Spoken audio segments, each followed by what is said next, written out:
it is really occurring to me that maybe it is a good time to talk a little bit about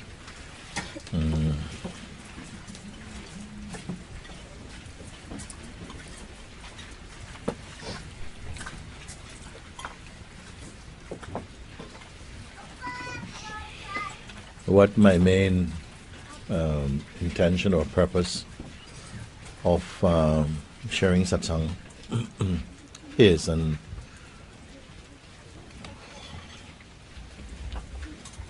it is very straightforward, because I don't have a lot of teaching to give.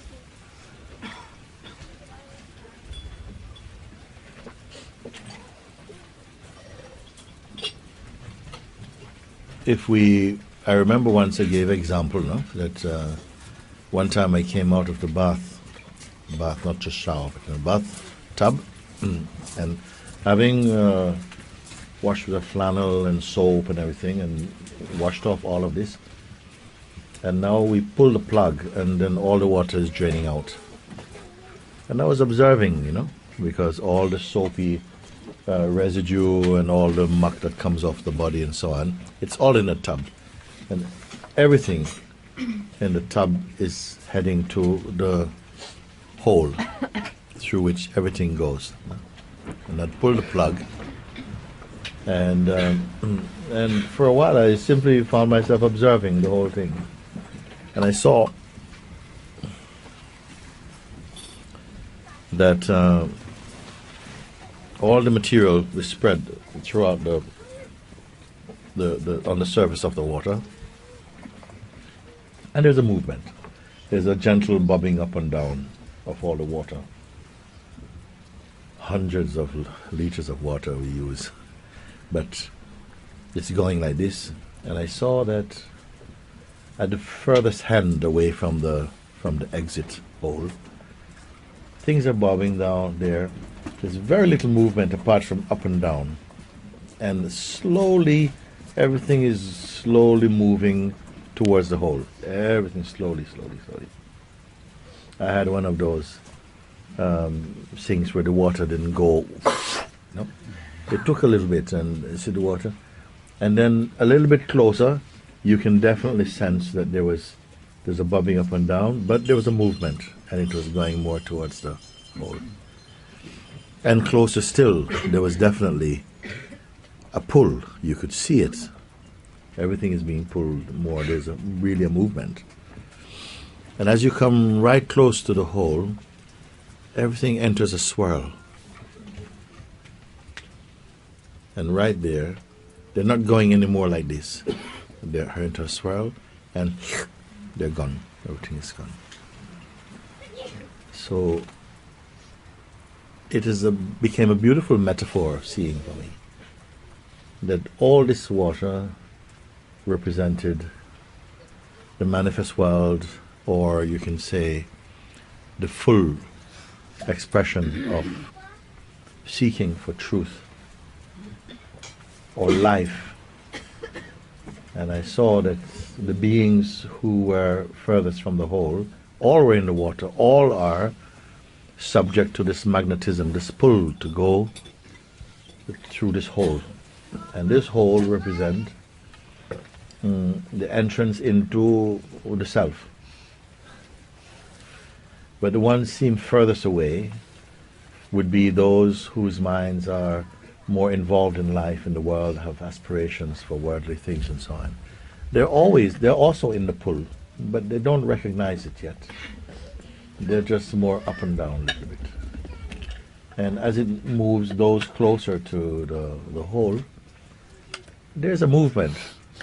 That maybe correspond to people who begin to have a deeper sense of that life is not merely its surface reading as it is presented through the mind, but that there are deeper layers of consciousness or of awareness of life and so on. They still have a life in the world, and so to speak, and maybe one that they invest a fair amount of energy and belief into it. But there's also a discernment about that life is more than this, and you may say that these are spiritual people, religious people. And as it comes closer, there's definitely a pull. And that pull will be more about people who are definitely, their life is in response to a kind of spiritual invitation of some sort, either something internal or external, but there's definitely a pull, and there's definitely an awareness about that life is transient at the body-mind level of life, and their attention is more towards awakening to the truth or getting closer to God, or whichever way that our spiritual conditioning or religious conditioning prepares our mind to think in a certain way. But right near to the whole are those who have not got much time to think about worldly thinking so much, some worldly things.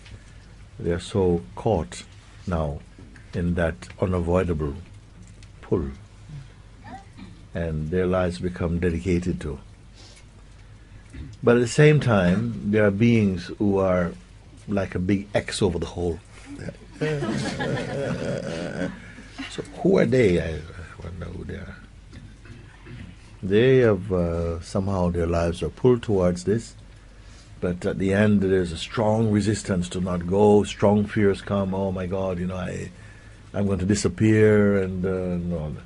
So all these beings are in satsang.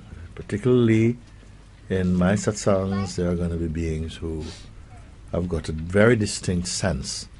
Not only, there are people also who are mildly curious, so they feel something, and may at any moment feel such a pull unexpectedly that somehow their life is fully lit up, charged with some deep inspiration and aspiration for spiritual fulfillment or something like that. But all are in the water, all are in the waters of God, the whole water.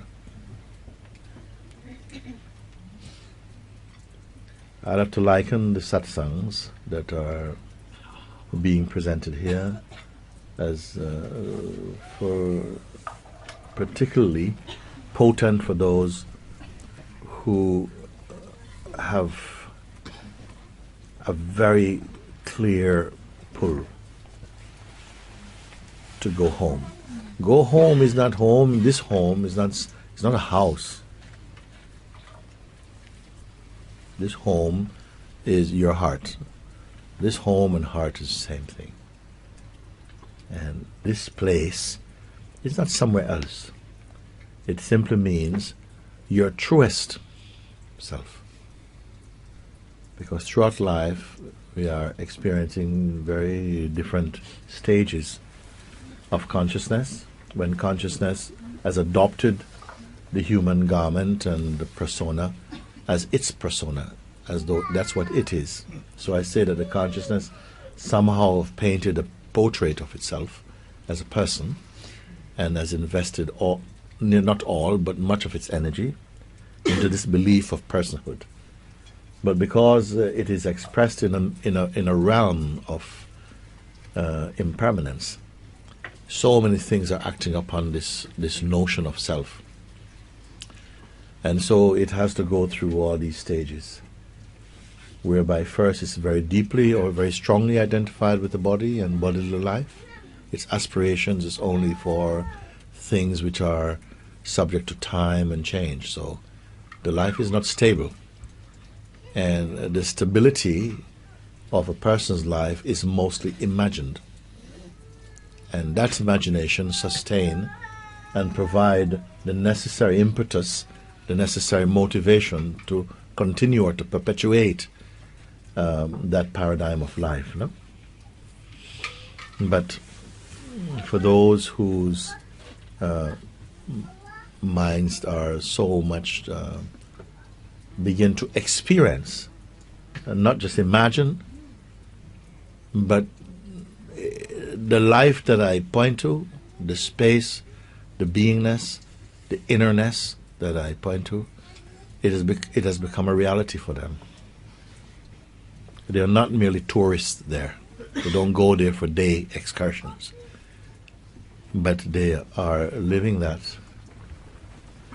not necessarily as an action taken, but as a consequence of their own in-seeing, their own deeper understanding is becoming more a fact and the person is becoming fiction. For others, the person is a fact and the sense of presence is the fiction. Or at least it seems remote and almost a bit of a fantasy. Or it seems very high for very few. These are the notions that pervade and saturate the human condition, actually. And why it seems that out of 7 billion or 7.5 billion human beings, so few are aware that our truest nature is already established inside the heart, what I call the heart, but we are unaware of it. We are unaware of it. Our highest self is right here, but we are unaware of it. So at the crux, at the very heart of all this search for truth is a simple fact that everything is already here. Everything is already here. When I gave the example that now we have all this technology and all these things, human beings have reached a certain height of technology, and more to come, more to follow. Much, much more can follow. And there are other beings in other regions of other planes of existence, and even within this plane of existence, actually, who are much more advanced technological than ourselves. We will soon find. But everything that we have researched and discovered and made use of in our technological advancement, all the material that has been used and discovered have always been on this planet. But for many, many, many centuries, thousands of years, we were not so aware of it. Yet in certain parts of the world, there was awareness of these things. But we don't hear so much about that. My point is, whatever we come to discover the highest, you'll find it is here. The lowest also is here. The possibility to be the lowest is also here. The possibility to reach the highest is also here. What brought you particularly to this path and at the stage where you may be right now? Maybe you have no way of tracing that. And there's no need to know, in fact. And no knowledge that is presented through the mind will be reliable. What is a fact is that you're here now. And whether the things that I point to you can see clearly enough, or only feel that you have a glimpse of, and that your glimpse is expanding, and that amongst the numbers of beings who are here or who have come and even maybe gone, that some are much more deeply established in that seeing, which is an uncreated seeing. Nobody can create it. It is not helped by imagination. It can only be discovered. It cannot be developed. But in the notion of personhood, the consciousness has to also provide a path for the person aspect of consciousness. It moves in an evolutionary manner. That means it evolves through varying states, becoming more and more self-aware. It particularly grows through the sense of becoming a better person, becoming more kind, more generous, more thoughtful, more open, more surrendered, and so on. This is the avenue or the paradigm of the evolutionary growth of personhood. So we grow in this way. Ultimately, the growth of the person is only to make the consciousness refined enough, open enough to grasp more subtle truth and to, in a sense, fall away from the limited role of personhood and enter into the realm of presence. You want to say something? Yes. That's what happened. In fact, when I was here in summer and when I came back home, I felt much more kind and much more relaxed and much more like wise. Okay, so she's saying that this is what happened when she was here from last time. When she went back home, she felt that automatically she was in a space where she was much more relaxed, more open, more kind. You see? Yes. But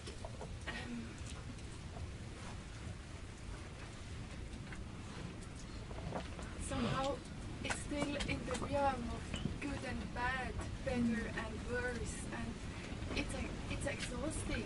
It's more relaxed in the moments, which is like better, but it's like cheating. Yes. It feels like it's a better person.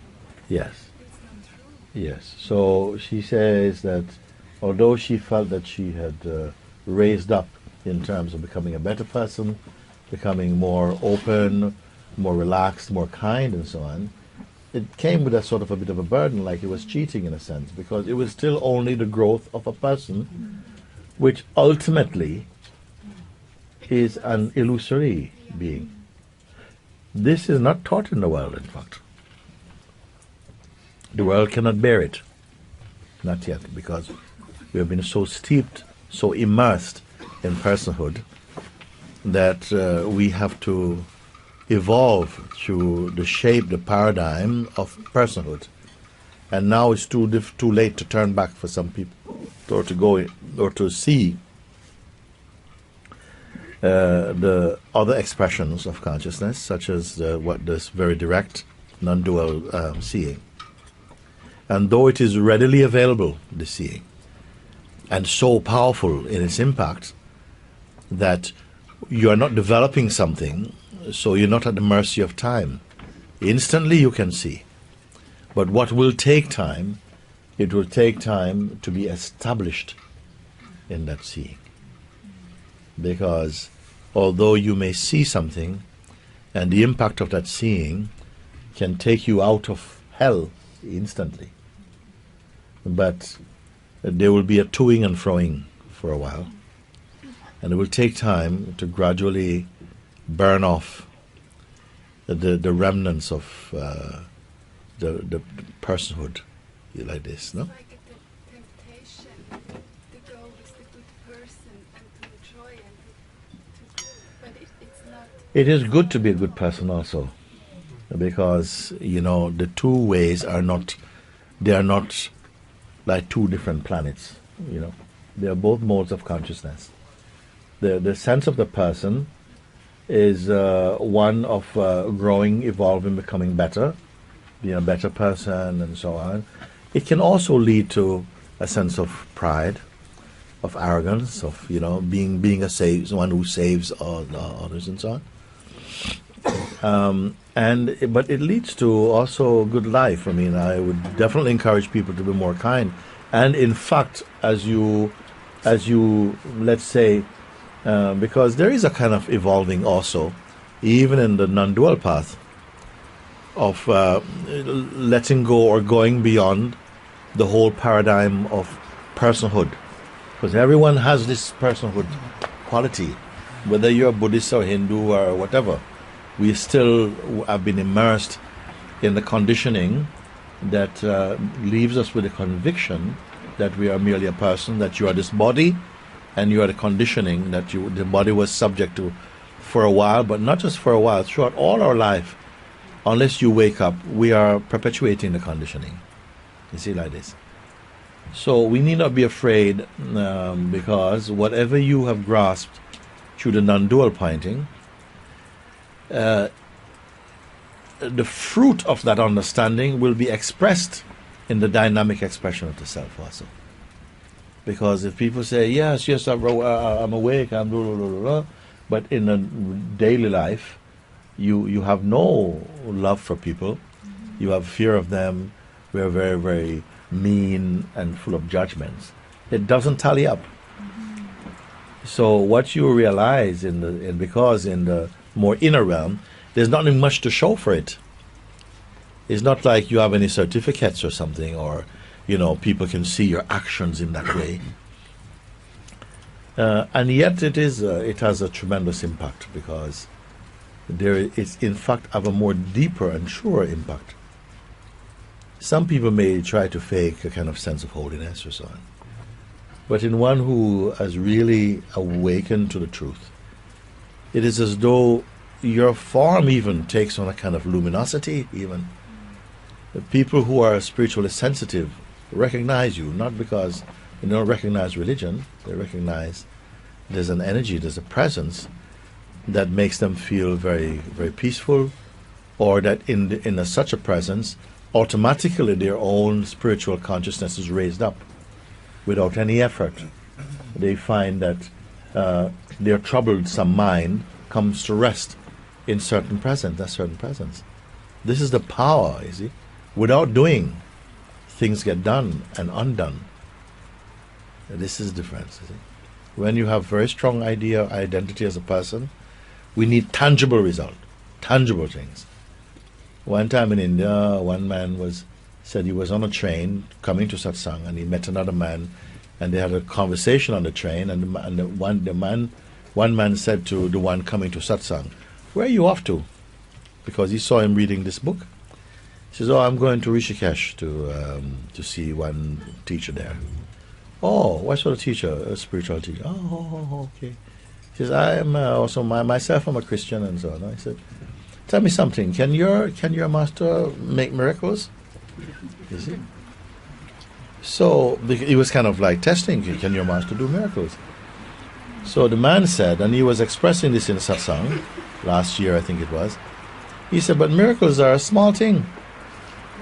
The great miracle is that it transformed someone who was dead in the heart to bring them to life in the truth.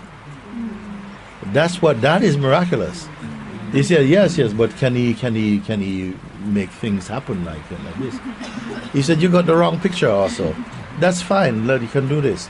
But the real miracle, you see, is that a human being wakes up from the death of ignorance up to their true nature and is set free by the realization of the self."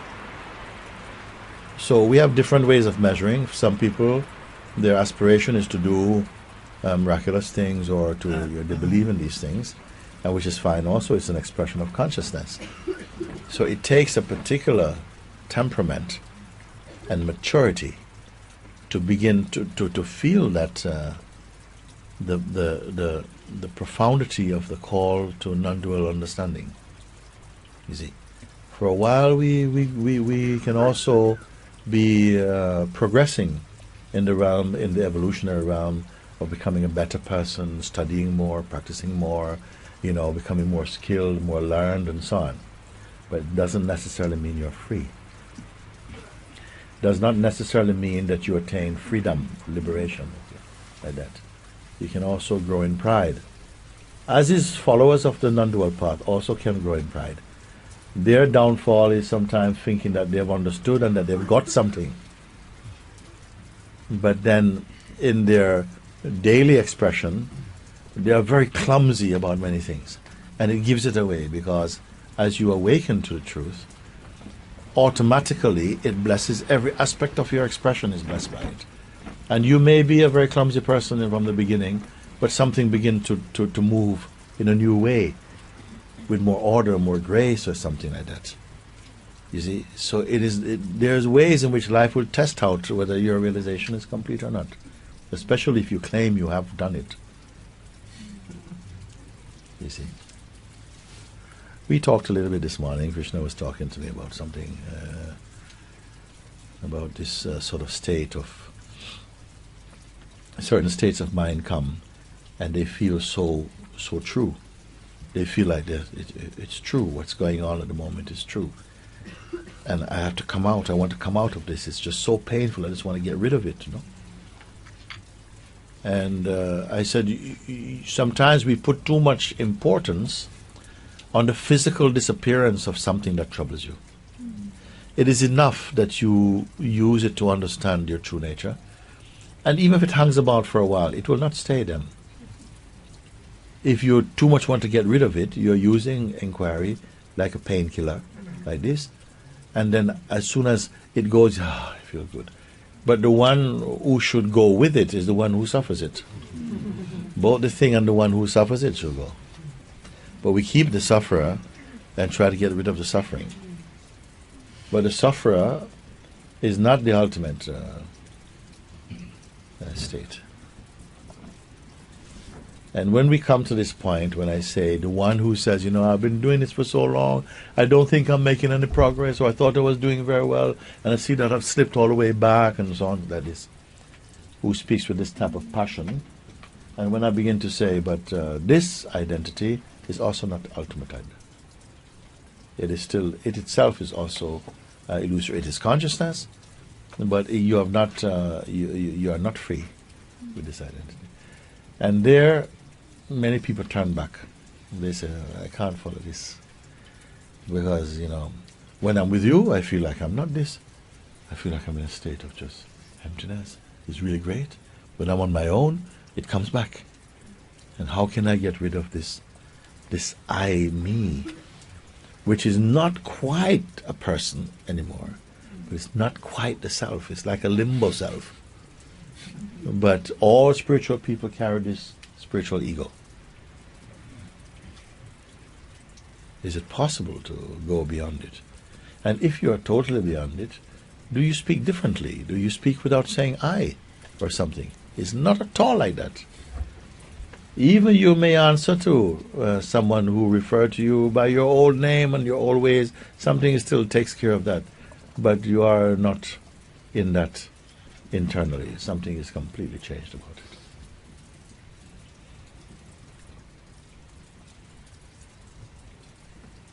We are still, even here, have not transcended the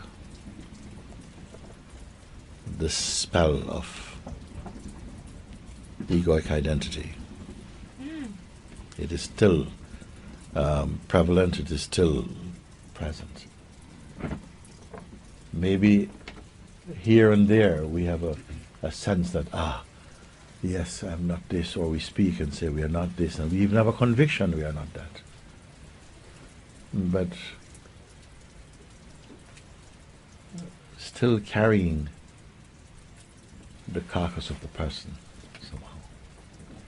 And it's not a new way of speaking, it's not a way of speaking, not another vocabulary, not another dictionary. But something changes when the one here is no longer ruled by personal motives. That is what is required. Speak out what? Yes, this Satsang is really speaking so directly in my heart, and is speaking about what I'm experiencing. It should be speaking in the heart of everybody, this one. And I also started feeling like this fear, and then this like sleeping coming, and Yes. I felt it because it's touching this fear of it's addressing this thing, this loss of fear of loss of individuality, or some sort of form of personhood. Let's slow down and look at these things, because you mentioned a big one there, the fear of the loss of the sense of individuality. Because if you don't look at these things front on, you will not go past them. Okay? And you will, on the surface, you will study all the books, you will learn everything. But as Papaji say, you could be a seeker for hundreds of years. But if avoidance is at the root of it, you will not reach freedom. And these are avoidances, because as you begin to touch the hardcore stuff, the other stuff becomes easy for you. The person is easy to identify. No, nothing. But you start to hit the other thing, the deeper thing, is the fear of the loss of individuality, which is venerated in the human kingdom. You see, it's like, but if I lose my sense of autonomy or individuality, then what is to replace that? Do I get a divine personality or something? You see, we want to exchange something, no? So what do you have to go by here? What do you have to go by? And I really want you to come and seriously spend time with me in your heart, wherever you are. You could be on top of wherever it is. But inside, you are really here. You're really here to be with this. Or you move on. Because if you are dedicated to just your personhood and to the sense of individuality and stuff like this, and you're not going anywhere, because you can start to stabilize there. Because you feel, it's too uncomfortable to go more. It's kind of nice here, because I understand the teaching. I understand. It's applying and so on. It's applying, and I am not dying, but I'm applying. You see? This one is still there because it doesn't want to feel any threat. But is there greater space behind this one unexplored? So this thing I'm talking, that you say, yeah, it starts to hit here, and something begins to, and this is what I'm saying. This is missing. This is missing. And it seems to be more missing amongst Westerners than Easterners. Because I would guarantee if I was in India now, maybe I'd have, 20, 30 people I've gone through. It's like I punched a hole in the ether of the ego, and you're falling through into emptiness. And still you may be perceiving that on some level that's a catastrophe. That would be a catastrophe. I don't want to go that far. The life is sweet here, also nice. Why to go more than this?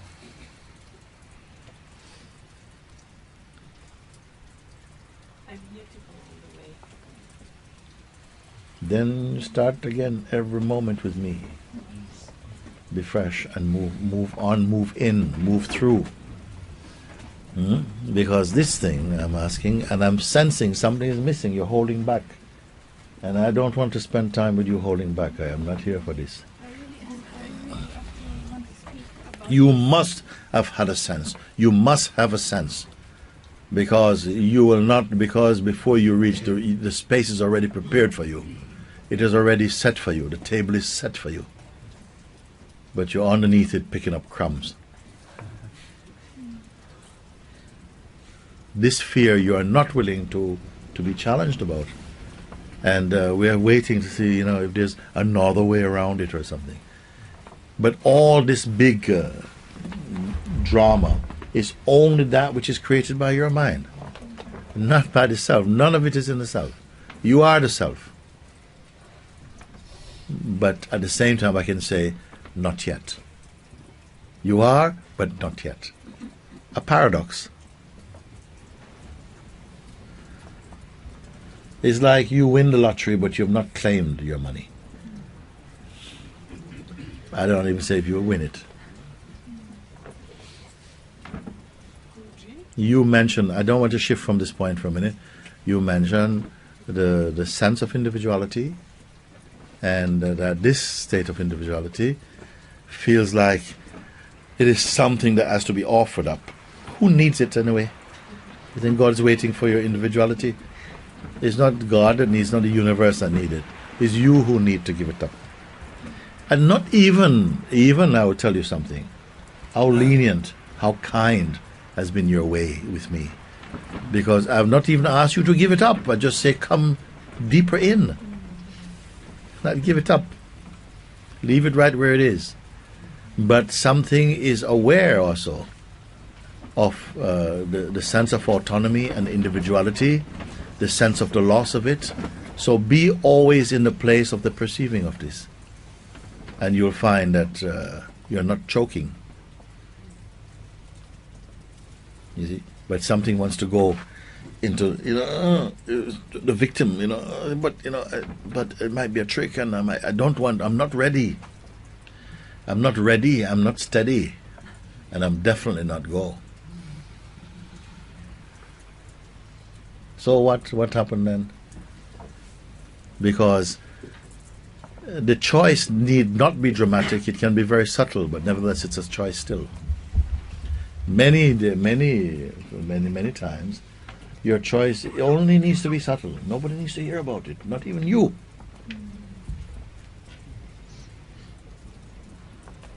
But you have sent that email to your heart, not coming yet, not ready.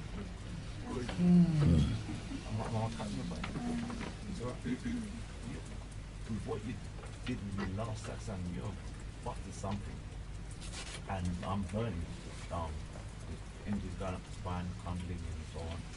And there's the fear, it's similar to what Joe, same point really, similar. There's the fear that, I'll go mad or something, or, the mind. Listen, the mind, let me tell you, Now, I this wanna bust through further. Let's this go an further. ancient game. I said something. Yeah. You said something that if you was in India, maybe 20 guys would have gone through. Yes. So let's see if we can bust further, because when you get a bit tame in England or in the Western world, and maybe that's why they would have bust through, in my opinion. Well, I say it lightly, but there's a seriousness in it, in fact, because we are much more protective of our bodily identity. We put much more attention. We spend much more money. We give so much more energy to preserving our physical existence than on saving your soul. You understand? Much more is put on. We endorse so much with that. If I'm sick here, in 3 minutes I have 200 remedies. Everybody has remedy. Also speculative remedies, not things that they've even tried. We're fill up with it. And so very few people are speaking from experience about these things. So I'd rather speak to someone from experience. So you've done it? Okay, let me hear what happened with you. I can see the results happen. Let me see what from you. But we're used to speculation. We are constipated with speculation, in fact, about life. So what I'm saying here is that you have come to a certain place, and there's this. You come to this with this speculation. It's not even a speculation from your mind. Let me say something. Your mind. You say, but my mind is afraid. Your mind is not afraid. Your mind doesn't exist in that way. It's not like, oh, I can't go there. It just plays that way. It plays that way. If I bring your mind to your heart, your mind will be very happy. Oh, it says whatever. It is like Golem. It says whatever it is. Now, it's like this.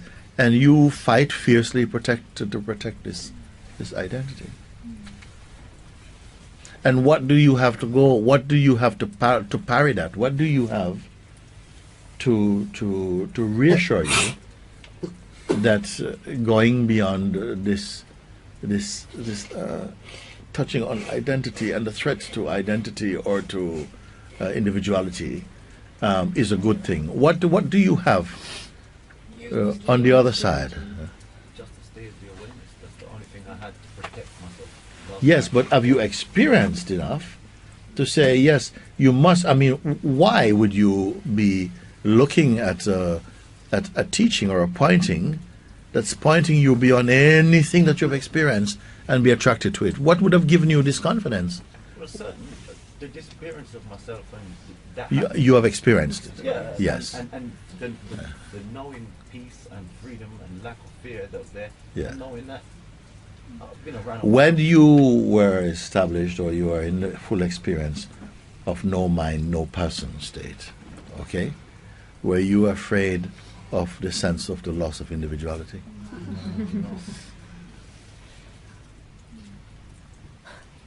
Yeah, I don't know. And were you not there? Yes, you Yeah, are. I felt one time, recently I felt, now I have to say, I touched a place where I wasn't even human, and it was very beautiful, and after that these fears of madness and things like these came. Yes. After that, why not during that? Because there was no sense of... Because when you say not even human, you are not any species at all, in fact. Consciousness is not a species. You see? And something you experience, your specialess self, and you're in total grace, you're totally happy, and you were there or not. Yes, you're there, but not in this way that you are now. And the way that you may be now is you plus your ignorance. And that is the fear bubble just afraid to fall into it. You see, the whole of this is a lie. It's all a performance by your mind. And you believe it. You, the consciousness, who has still got an association with personhood, and so therefore you came into fear. That consciousness is afraid and is resisting the invitation to let go, or to come beyond even. I said I opened another door for you. Not let go. You can say, let go. Something feels even terrified to let go, because you're saying let go and hold on to nothing. No, I said not even that. I said just leave it be. And come more here. Look from here. Hold on to nothing. Put nothing in your pockets. And come and just be here. And look.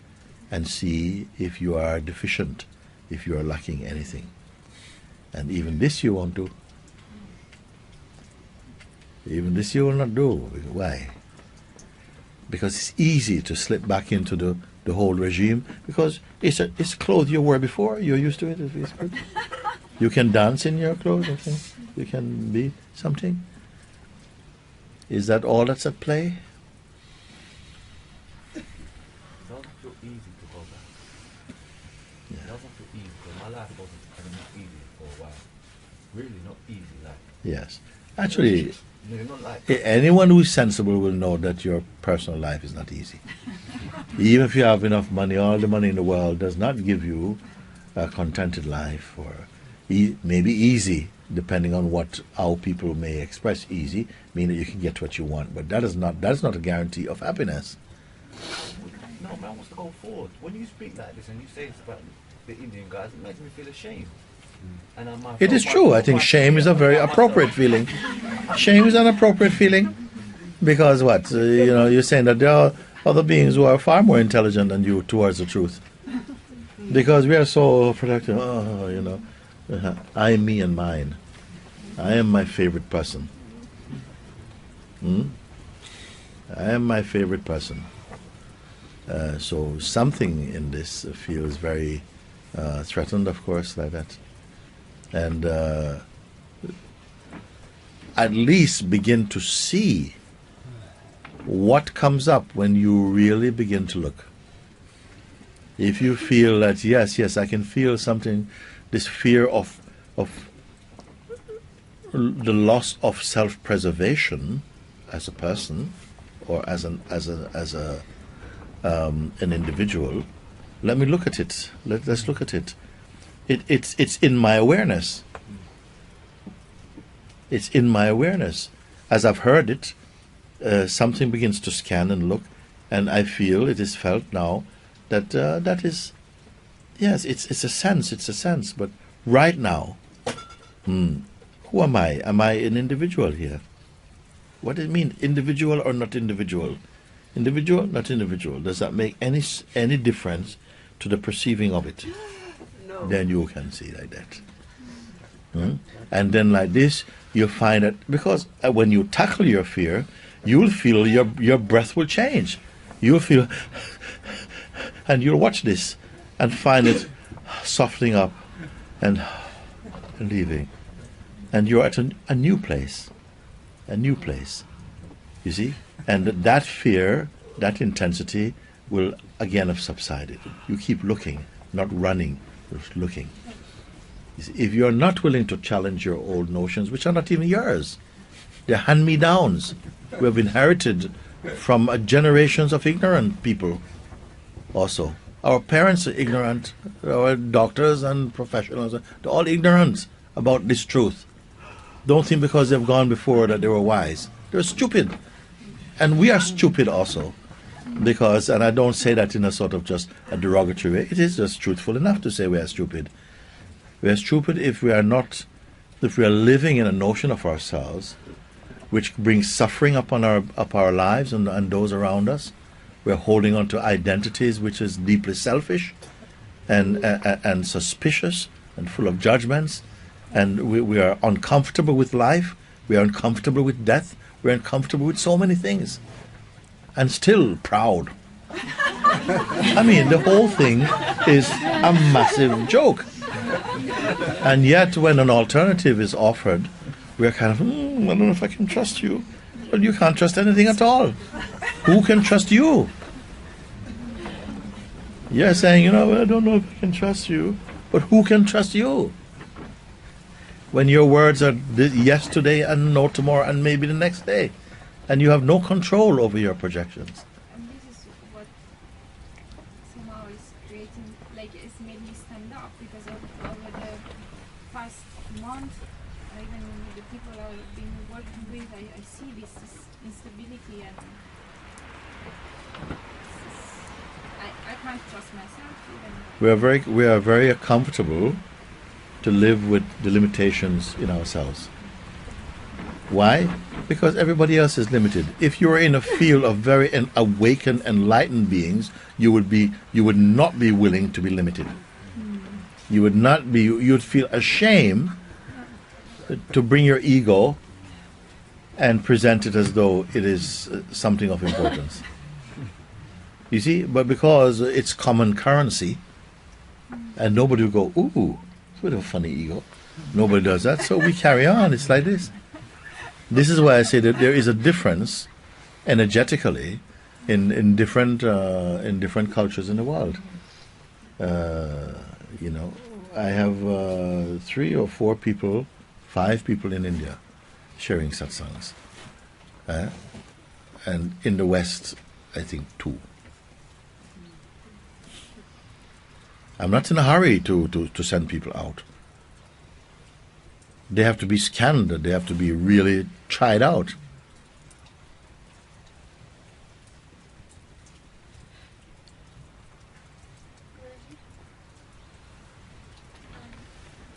I want to say I also feel like so much like shame and just like desperation when I hear like just that the thing you said about India, and then when you'll say among us that we're all here and we're all still holding on to your person so much, and I think, wow, all these amazing beings, and I'm just one of them, and then like what chance do I have, sort of like, and this big fear that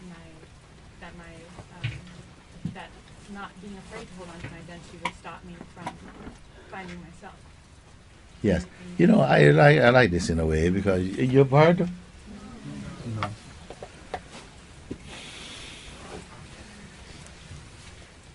She said she feels a little bit ashamed also that to hear me say these things about India and about the West and so on, and to feel like we're here, we're in these satsangs almost daily. We're looking, and I'm not holding back much from you. I don't come to. Some days you're not receptive enough to go further. The satsangs are not me preaching at you. It's only delivering the food that you can eat each day. And something in your receptivity allows the smoothness of my flow to happen. If there was not that receptivity, my words would just be straining, because it will mean that we're having a mental exchange. If I can speak to you like that, it means that there's sufficient space to allow the words to come in somewhere. You see? So I didn't come with an agenda, okay, I want to talk about this and you better listen or something. It is just evolved out of our time together. And the love that makes it possible to do that. So you say like this, and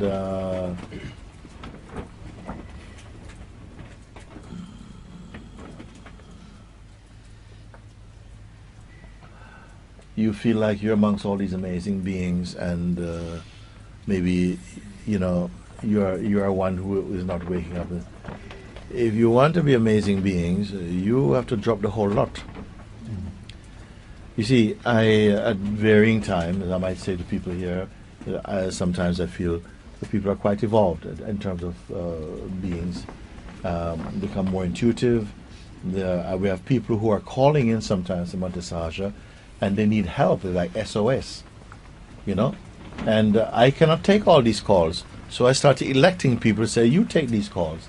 And so people are being called and are on the phone talking with people who are suicidal and who have, sort of like they're falling apart, and can somehow bring a higher level of consciousness to them and to speak. And I'm very happy for that. But I have to compare you with my goal, not yours. And it means that, if there are areas which are being preserved because you feel like, I'm doing really well, well, of course you have to be doing well. If you are here, something has to be changing, something has to be growing. But I look for what's not growing.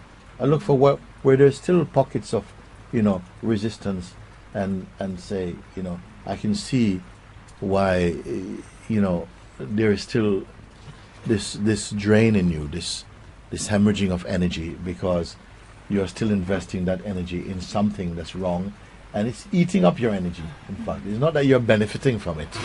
You're not benefiting from your personal holdouts.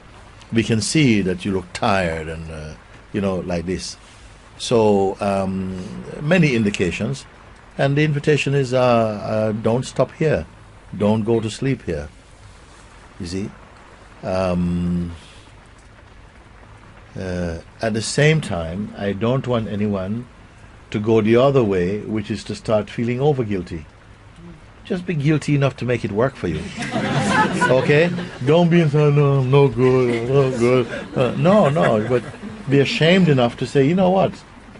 I do waste my time actually a bit. And, it's not that every day you have to be study. It's not that type of study. We're not a university. We're universal, but we're not a university. It means that somehow, even in meeting points like this where we're sitting, you should be burning up.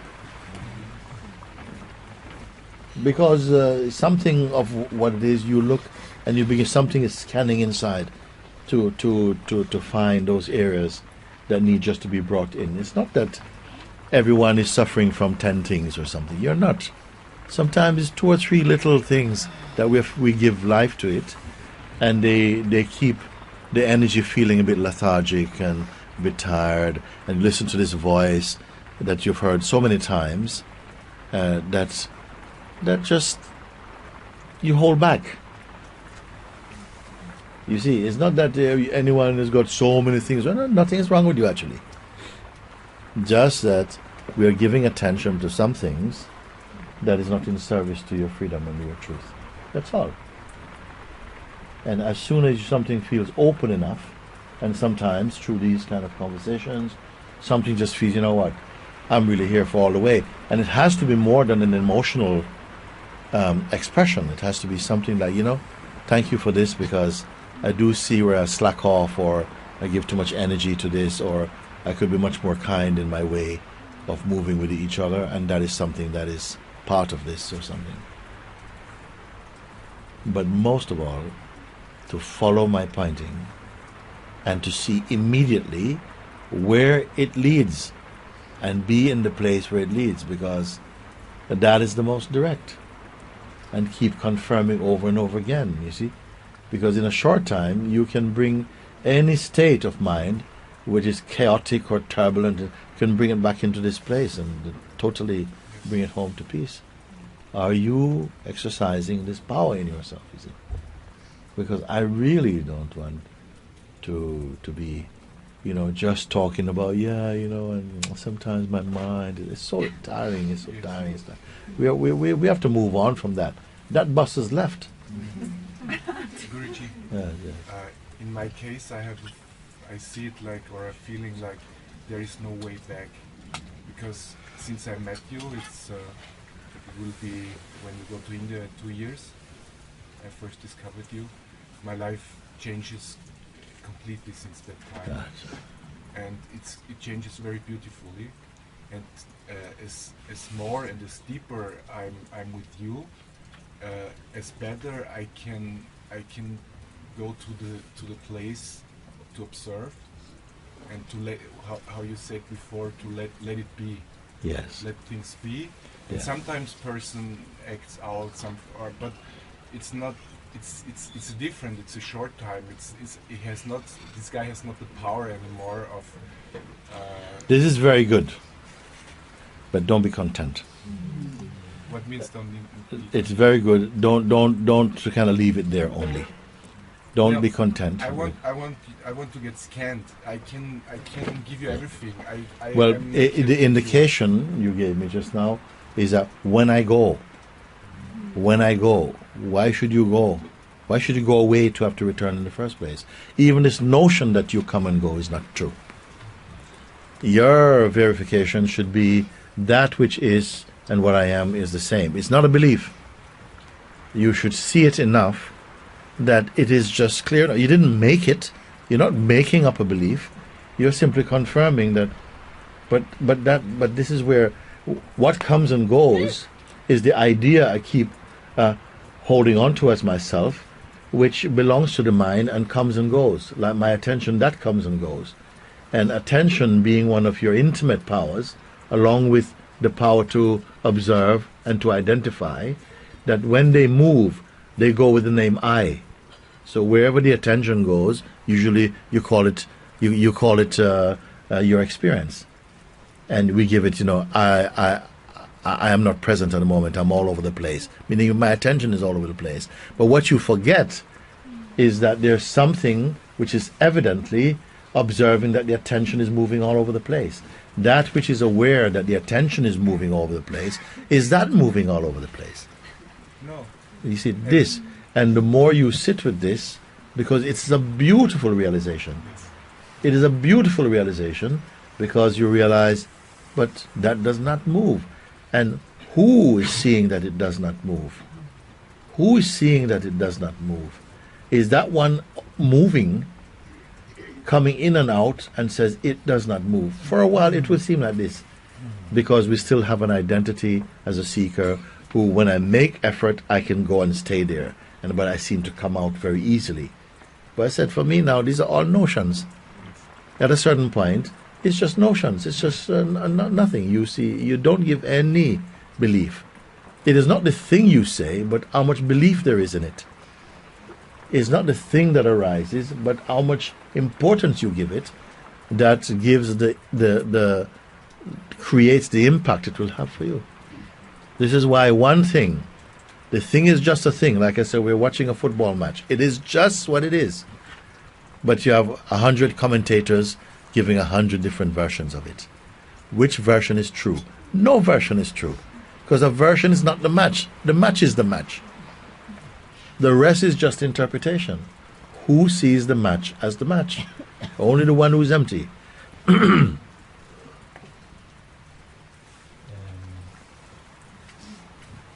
wanted to come back to your pointing, because for me it's very strong.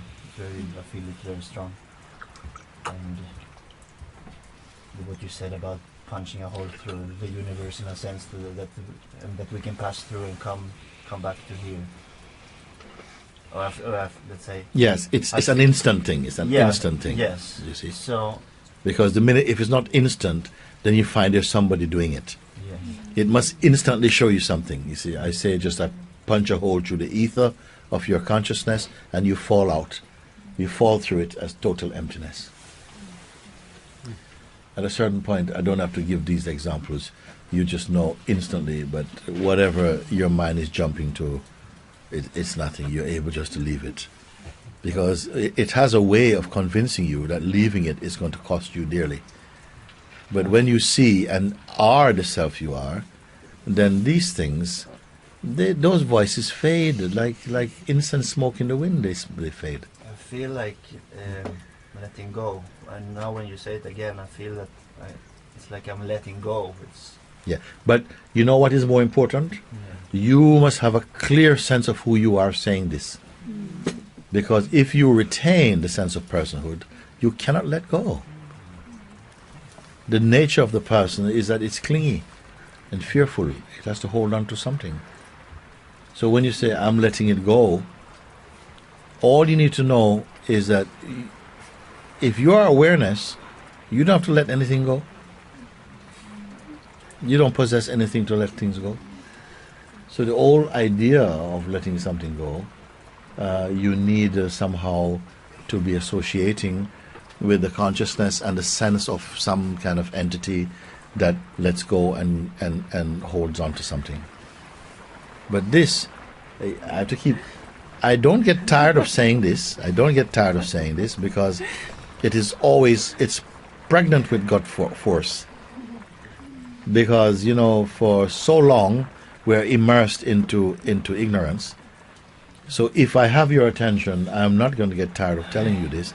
That's not to say you should take me for granted in telling you this, but as long as there is in you the urge, the drive, the motivation to be free, then my words, or the words I speak with you, they will become spirit inside you. You see?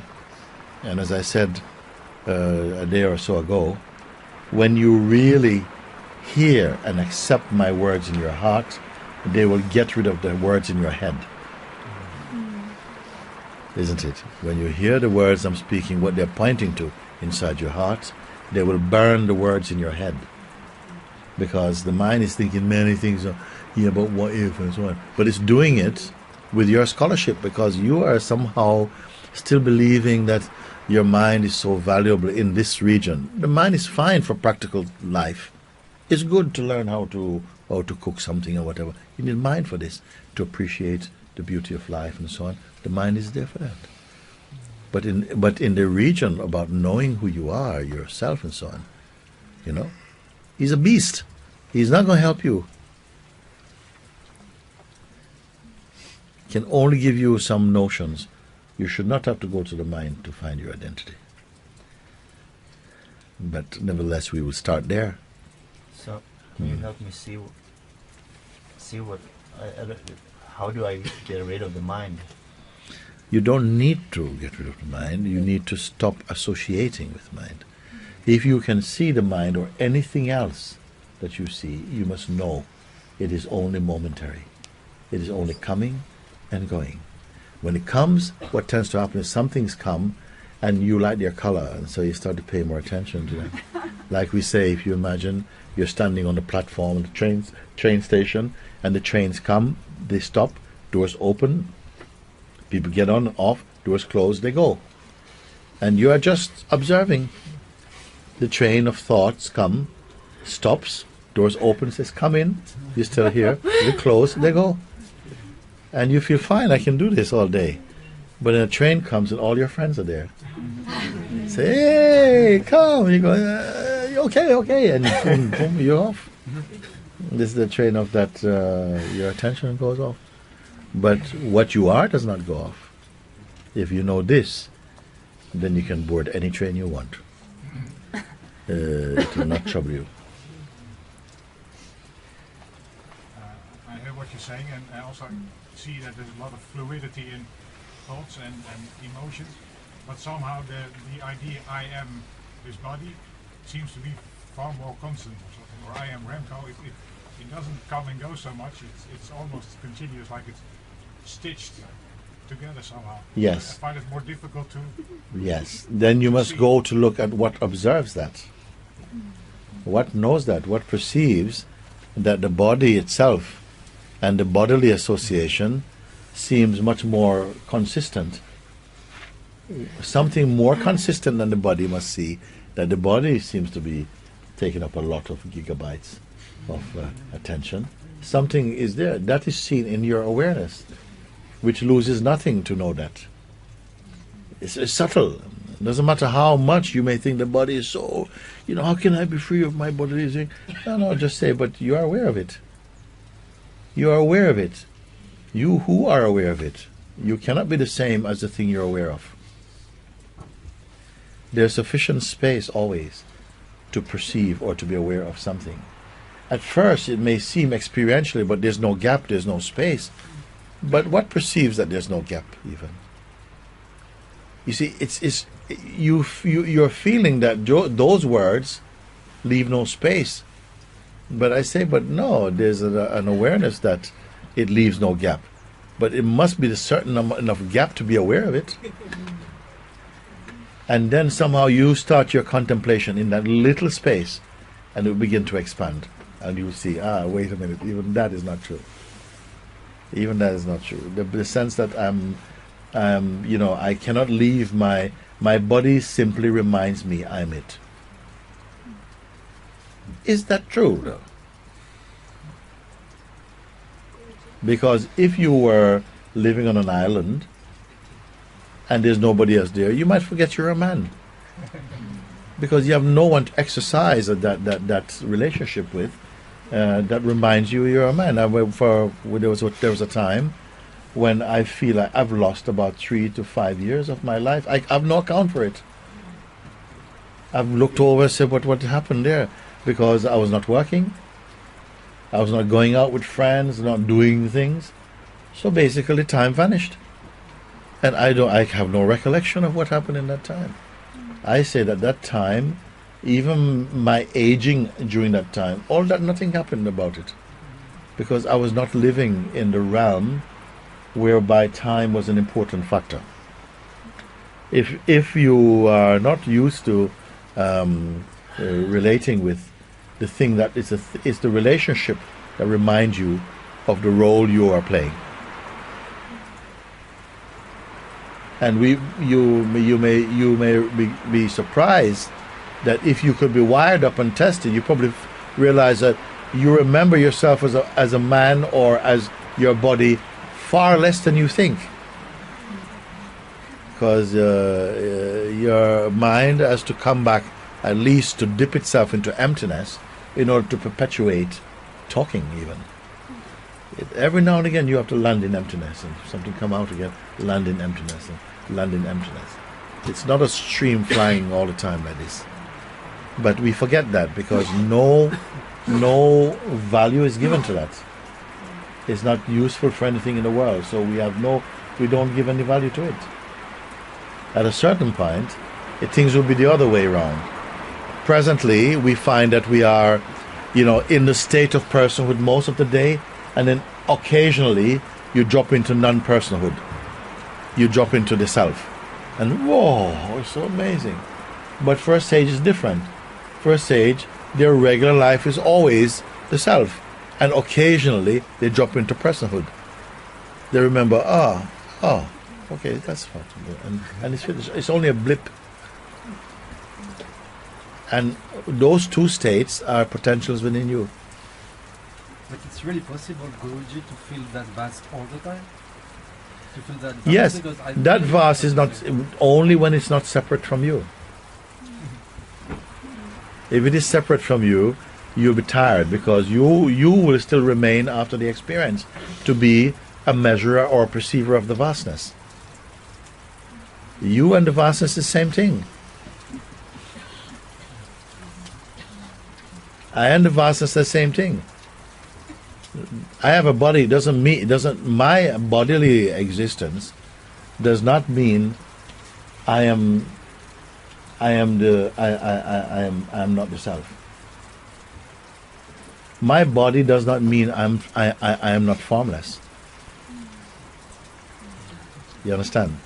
The fact that the body is here is not cancel out the fact that I am formless as a greater reality than I am this form. I am this form is not strong for me.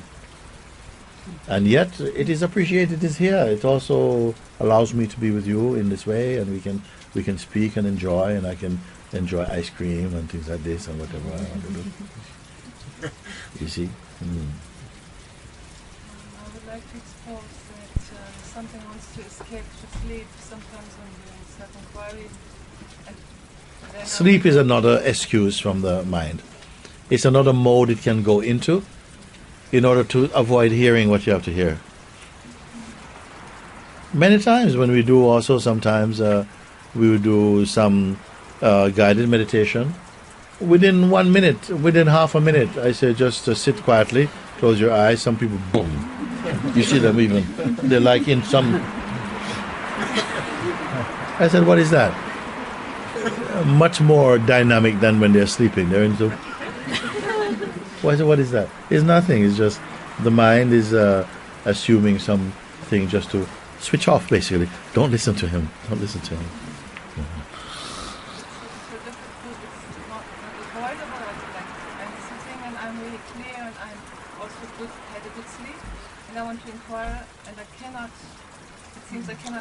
There are other reasons also can happen also.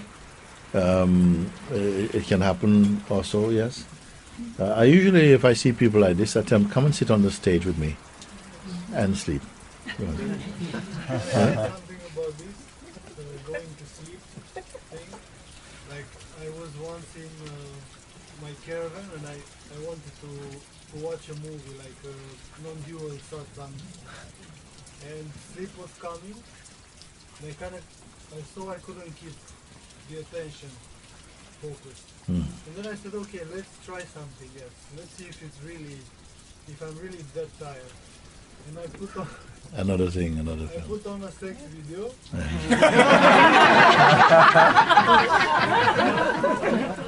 Suddenly, full interest. Full power.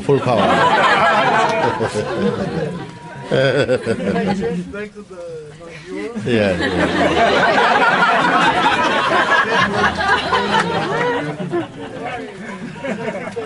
For a while, I changed back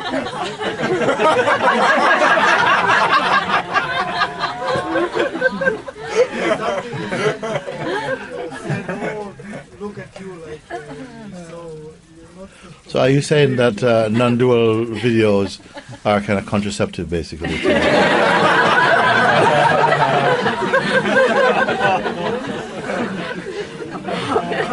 After a while, I stopped it, and You stopped what? I was a bit...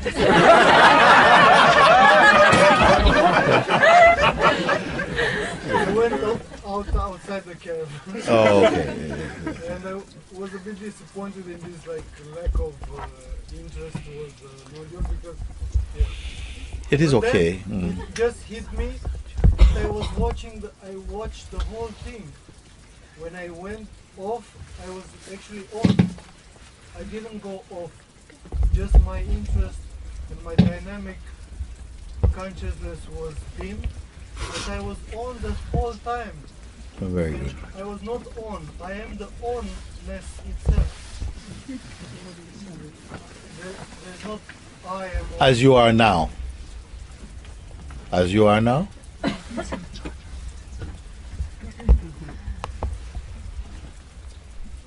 Yes.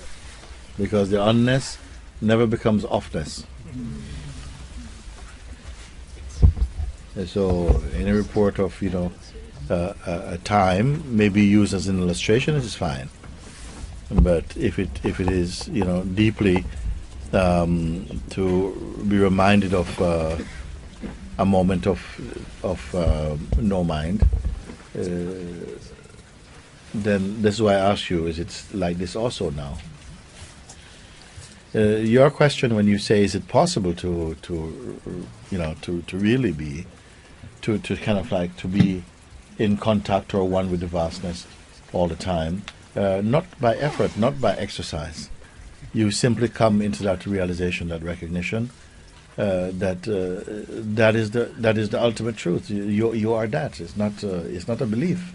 I feel it's difficult to still believe that I am that. I still have a part. We will still have this person also, and it's a kind because that with the meditation I can sit and I just go there, and then I come back, and then always I feel this.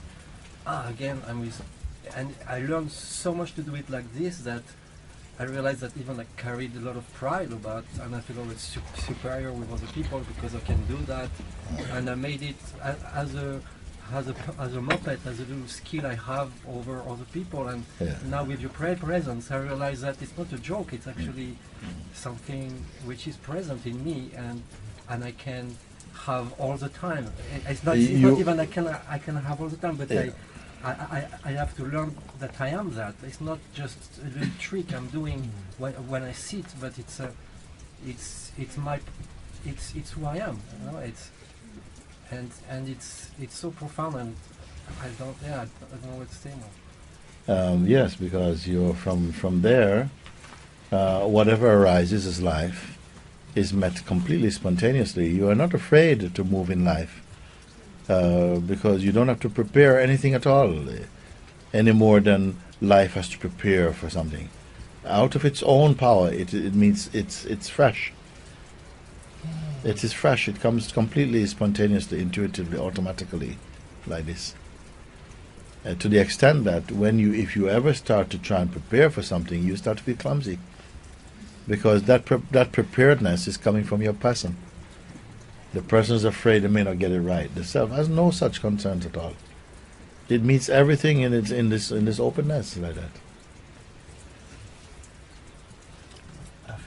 I want to thank you for what you said about trains, because it really touched me, and it's like that. It's so clear to me in a sense that it's the outcome of. It's not a doing; it's a non-doing. I don't have to do anything to not get on the train. Yes. Even though my friends are there waiting. Yeah.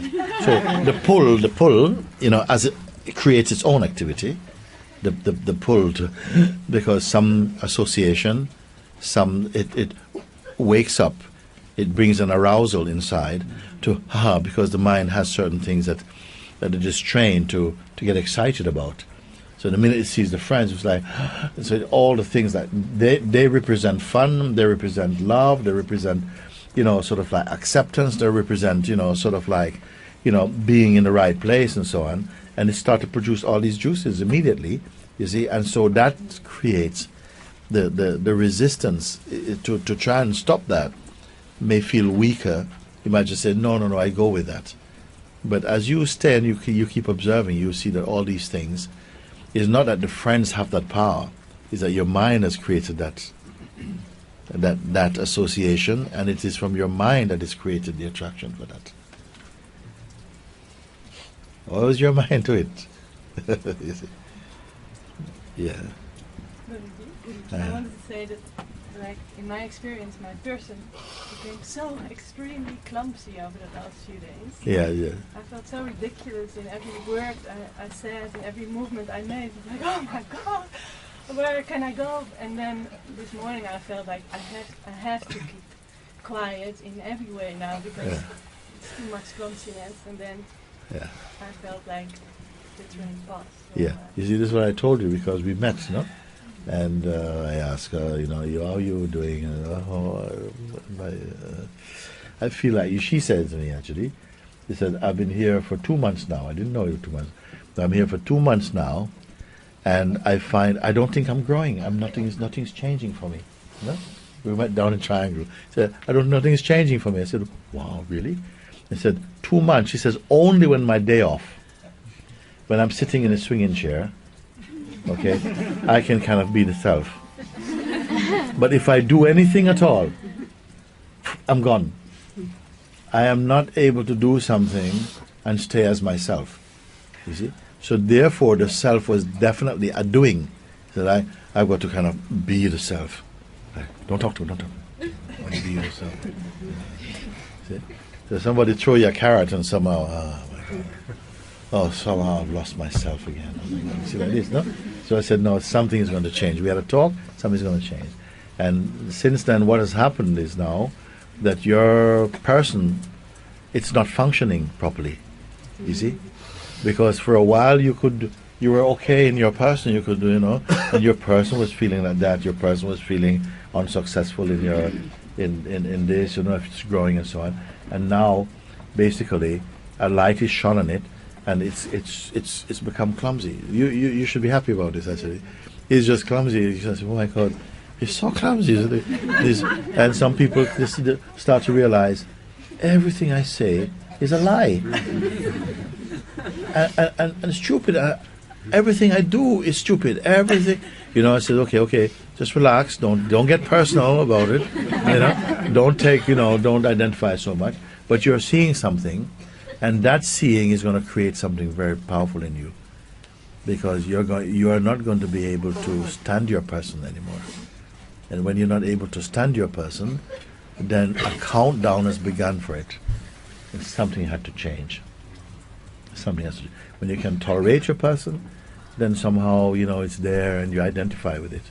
But now somehow you start to see him. You see, because you're awakening behind the facade of the person, in the self zone, an awakening is taking place now.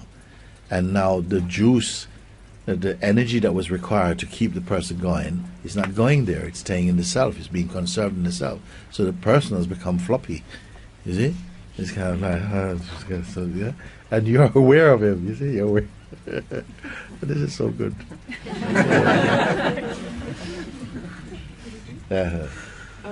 Like on one hand there's a lot of burning, and it's like very beautiful time because things are coming, and there's also like transcending a lot, and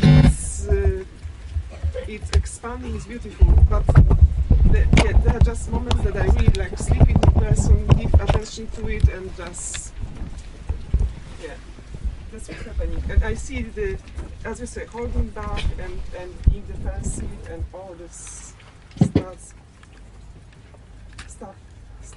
And one thing I would say in closing, that the reason why these things continue is because we still want to play a role in our liberation. We still want to say yes, but because I see that when I do this, and this is what happens, so I have chosen to do that. And so when I stay with this, I see that something going fire, but I see that that's happening now, and it's still the story of you. You understand? And that keeps the drama going, and still there's something keep going on like that. Because there is someone there who plays a role in doing or not doing, and changing something, and responding in the right way, so that this or so that can happen. You see? And I'm so fed up with this. In a way, you have to become fed up with the one who's fed up,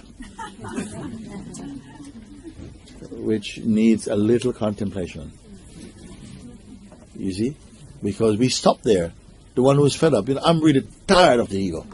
I'm tired of the ego. Yeah. So this one who is tired of the ego, right, is exhibiting signs, right, of some kind of drama. And you have to remember, the self is not dramatic. The one says, I'm tired of the ego, I'm going to kill him. You see like this, no? Okay? And then you see somebody around, you ever seen my ego? So and nobody looks at that one and go, I'm a bit concerned about you. Because you're the one with the ego gun. And this is the same story that Ramana told of turning the thief into a policeman. Dressing the thief up as a policeman, and then sending this thief dressed up as a policeman to catch the thief who is really himself. Is he ever going to do it? He'll go out. And everybody thinks, oh, he's doing a really good job. And all he's doing is protecting himself. He will never catch himself. So now we were giving him another role to be really angry with the ego. I'm really angry with the ego. I've really had enough of it. Mooji, can you help me to shoot him? Where is he? I'm just had enough of him. I had enough. There he goes. I missed him again. Okay? But the one who is suffering the ego, who is this one? They go together. You see? But then we say this, we're back to where we started. When we say that, this one also is a problem, and this is the one that mostly consciousness is hanging out in the costume of this person. And then we feel, oh, you mean me? I am the problem. But if I get rid of me, what's going to be left? So I said, listen, don't get rid of you, but just be aware of that state that you're speaking from, and be in the state, in the place which allows you to perceive that. So you don't have to, because anything like killing the ego, getting rid of yourself and this kind of stuff, it frightens you, because you are the self, but still mixed with some amount of identity, in order to have the experience of transcending something. Ultimately, it is your own idea of yourself that will drop away. Is this thing recording okay? Because I want you guys to listen to these things over. Listen to them. We can put it on anytime you want. I say listen over and over again to them. Until it really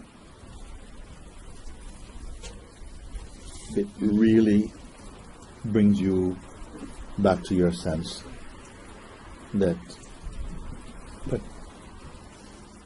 I've never moved from here. It's not even afraid to lose ego. It's like, like being with you, it's actually it's not harms. It's the most beautiful state that you could be without ego. Yes. But be careful, because sometimes when you're into a very beautiful state, and you think, wow, I'm really, really happy that that person is not there. A little bit of him is still there in this new place. It's not the ultimate. It's a more refined state. Maybe it's a sattvic state of consciousness, but it is not the total awareness self. The awareness self is not so concerned. Occasionally, some remnants of the whole self may come to the surface, but it cannot really proliferate. It cannot really grow and develop into a community. It's struggling, and with a little look, even in the state of full knowledge, when you know you're not it. It doesn't mean that your realization is so totally complete yet. You've crossed over, but you still go for day visits sometime, a little bit. And gradually, by seeing these tendencies, it's easier. For you, it's the easiest to finish off those tendencies now. Because you've crossed over, and most of your weight is in the circle. And just a little bit, like I say, sometimes the snake has left the room, but don't start celebrating, because its head is in the garden, but the tail is still in the room. He has to leave the room completely. That's what it's meant. And don't see these things that, I have a nicer picture than that. No, it's good. The picture is good, actually. So basically, so anything inquire into this one? I mean, actually, what I'm doing with you now is a living inquiry. If you listen, you can see, when we speak, you can see immediately where you have been locating your central power. You have located in the state of some entityness or personhood, you see? And as you see that, something just says, okay, but you're seeing that from the state of awareness, which is not an entity. And immediately you're clean, self-clean. And it may come back again, but each time you do this, it is tremendously weakened.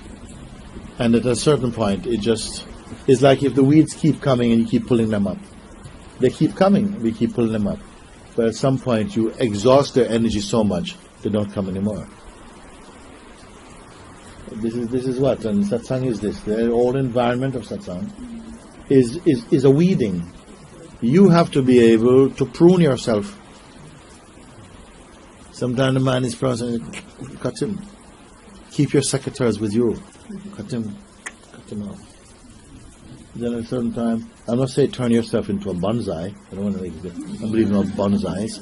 Okay? But you have to be reasonably strict and understand, because you're not guided by your mind. It's an intuitive thing. Then gradually the need to do this, it's in a way, and somehow it's not you say, okay, I'm going to stop it. No, somehow it's featuring less and less. At some point, maybe the inquiry just features less and less. Is it like this? But as long as the body is here, the vital force is here, consciousness is here, the potential for thought activity will manifest on that. I don't mean thought activity in its pragmatic functioning, like you have to go and do shopping, you have to tidy your house. This is a thought activity, but they don't leave any footprints in the consciousness. They don't register any lasting impression in consciousness. I'm talking about psychological impressions, which tend to, the mind will use to develop a person out of it. That must be chopped. And this is what I mean by, with your looking and confirming, amounts to your being cured of the disease of what I call, or the delusion of false identity. Because that's the only agent that's creating these negative responses in you and creating all this selfishness, arrogance, aggressiveness, and so on. Good? Very good? Okay, thank you.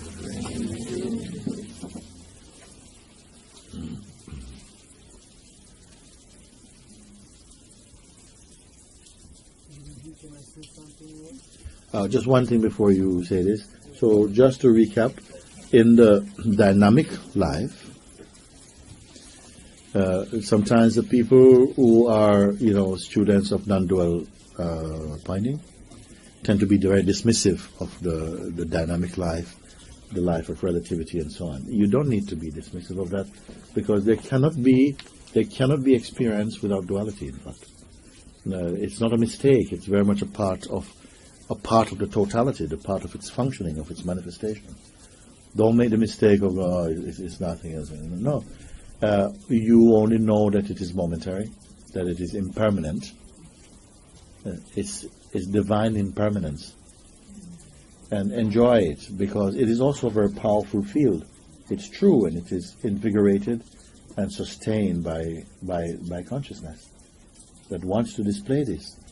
It wants the flowers to rise up and to live for a few days and to die and to rejuvenate and so on, all of these things in their own time, to keep this dynamic expression of consciousness. To learn something also, because it will also bring wisdom into the mind to make it ready for non-dual understanding. You see, so you can enjoy, but and work also to clean that space, but don't give too much dedication to that. Most important is keep on affirming your true place as a witness of both the dual and the non-dual. That is there, because that is a fact that is always present, a capacity that is always with you.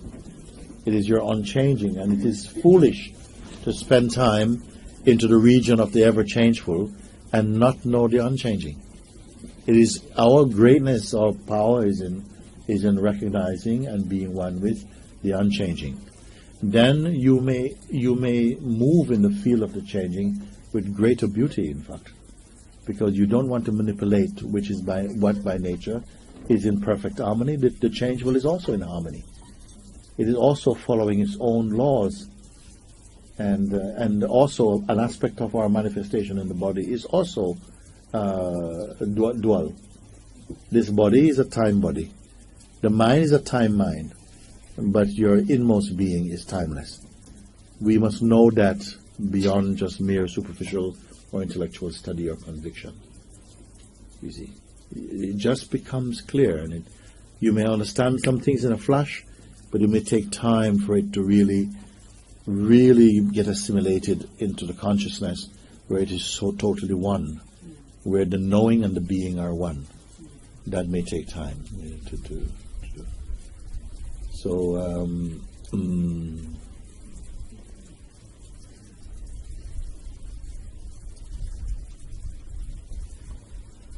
the more the understanding is established in the non-dual, the more sweet the fruits of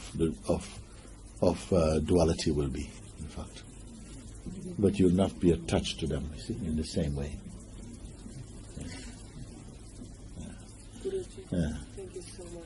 Very good. Very good, very good. I am very happy if these things get absorbed in some level, and because what is beautiful here is whatever is understood here. As I say, this is a tree that bears immediate fruit, and its fruit keep getting sweeter and sweeter every day. And I'm here. What I love is that, therefore, I am still with you as you are discovering these things, so that you cannot say, well, he taught us these things, but he didn't hang around long enough to see if they would become fruit and they'll be what he said.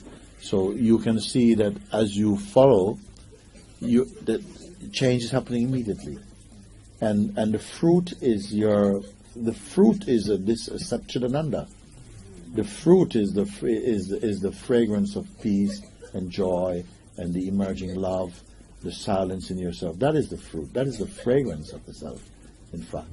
And I don't say, okay, you understand this now, next week the smell and the taste will come. No, immediately you will feel it.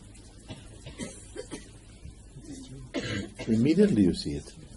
Because you feel as soon as you remove the offense, you feel that the sense of expansiveness internally. You feel the lightness of being. Your mind is not a claustrophobic room anymore.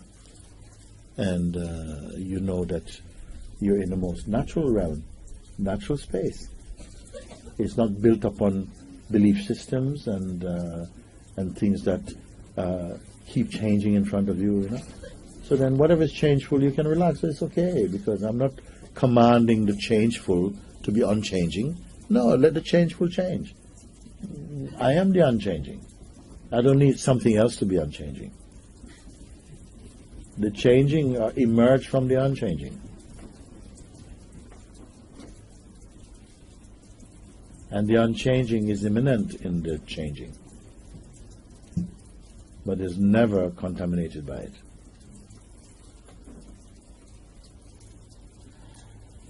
Therefore, you don't have to go to bed with a heavy head, clogged with so much thinking.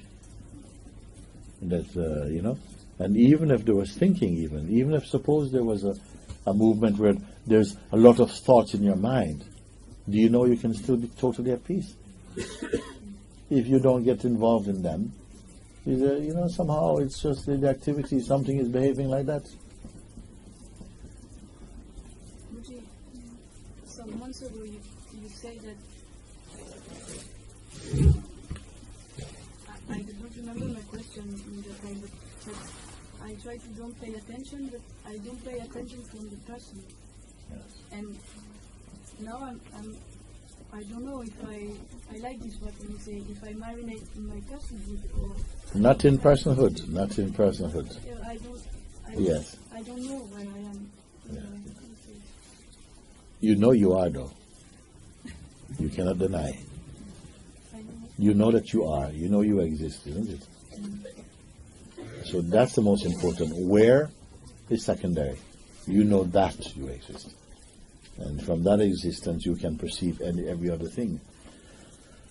And you're aware of your sense of personhood, of your identity as a person, and how restrictive it may seem sometimes or whatever. You're aware of that.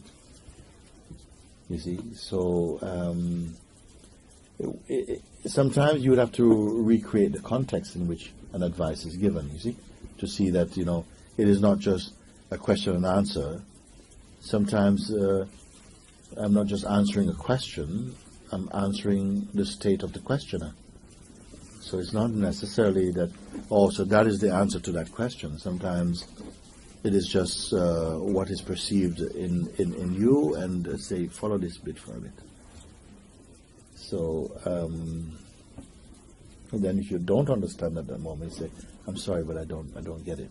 And I don't mind repeating. I can't always repeat, but I try. Yes. Okay. We are good? Ankara has got your hand up.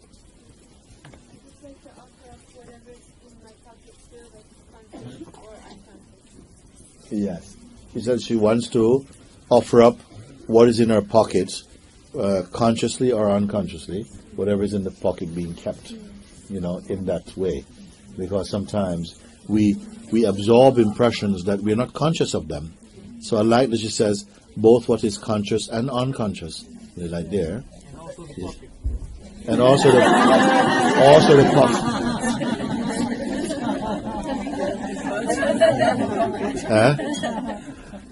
Yes.